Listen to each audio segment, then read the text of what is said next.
What has people's reaction been to you coming out? Mainly positive. I mean, it's like 90% just positive. All I've heard from family and friends and all around the country is just really positive, to be honest. And there's always going to be, negative people, and just ignore it. It's just nothing that I need to hear about. And, well, it's just really great to see so many positive people. Your family are also involved in football. Have they been supportive of your decision? Oh, yeah, definitely. I mean, they've been knowing it for a couple of years now, and it's not a difference if I come out and, publicly in the media and stuff like that. So it's just the same. I mean, really positive and, supportive, as they should be. What motivated you to be open about your sexuality, and what concerns did you have before you did it? Honestly, I wasn't really motivated at all because everyone pretty much knew before. So, I mean, there's nothing to be motivated about.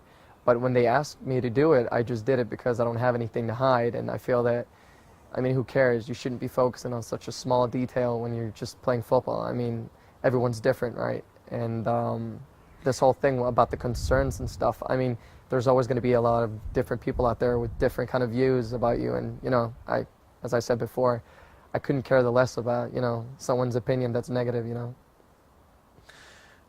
What can be done to promote a message of tolerance and acceptance in the dressing room and amongst your team?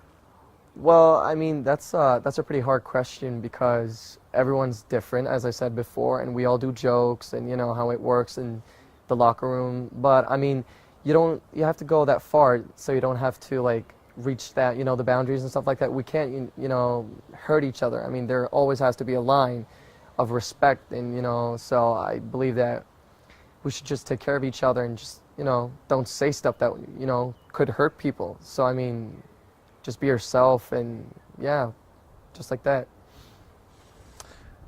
Could you share any experiences you have of homophobia?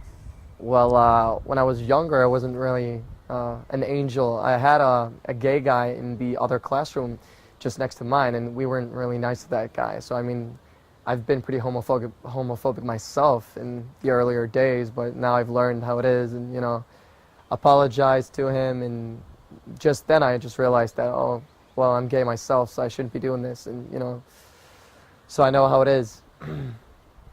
Rugby player Gareth Thomas is a high-profile example of a professional sports person who's gay. And recently Steve Davis, an English cricketer, came out. Both received massive amounts of support from everyone involved. Why do you think there are no out gay Premiership professional footballers here in England? I believe that it's a different thing. I mean, they're in the top of their career in England, such as the Premier League. It's probably the biggest in the world.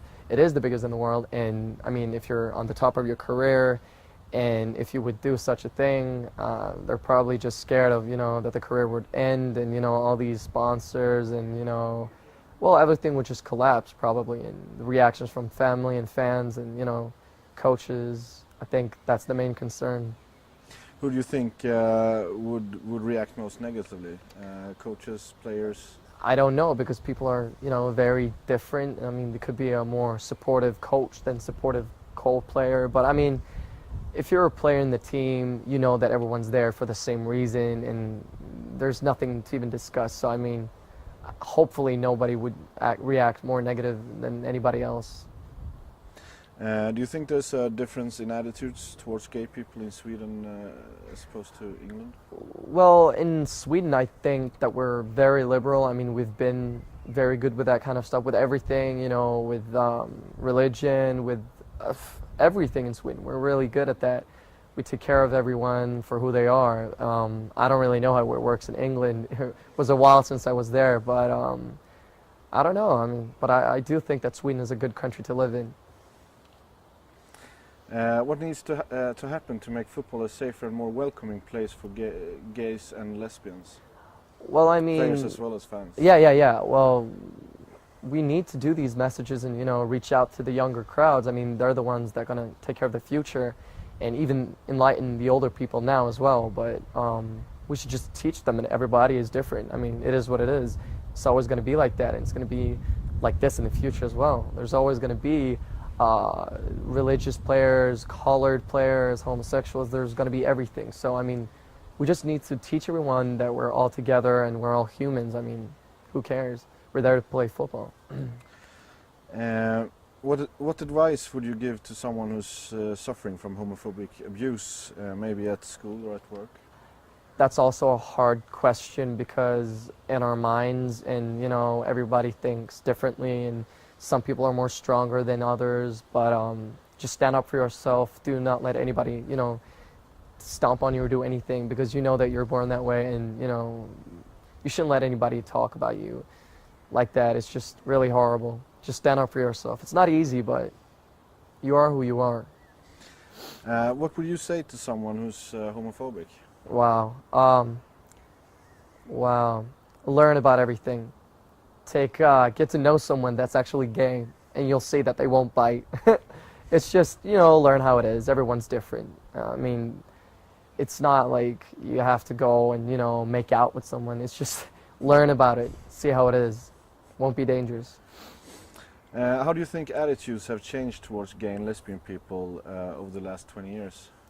I'm not that old, so I wouldn't really know, but now on the couple of years that I've been growing up, I think it's turning out great. I mean, it's going a lot better, especially here in Sweden.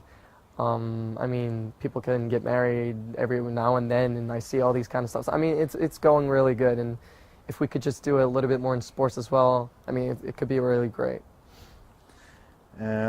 What benefits do you think there would be to professional sports if everybody was more accepting of differences in sexuality, culture, religions, etc.? Well, I'd say that we wouldn't lose talented players. I mean, people quit their sports just because they think that, you know, that they will be, you know, outnumbered or just like thrown away just because they're like gay or they're, you know, colored or religion or stuff like that wouldn't fit into the normal world for people. But that's probably the things that we need. I mean, benefits, like if you just be out there and be accepting and stuff like that, we will have everyone together and, you know, can make a brighter future. How do you feel professional sports people like you can help the fight against homophobia and racism and other inequalities in society? Well, we could reach out to the younger people, you know, teach coaches and, you know, be out there in the schools, on TV, books, everywhere. Just teach everyone that we're different and everyone's the same. It's, you know, it's a lot, and you'll hear it like in every single sentence and whenever you talk about it. We are different, and that's just how it is, and everyone's the same. Ge homofobin rött kort.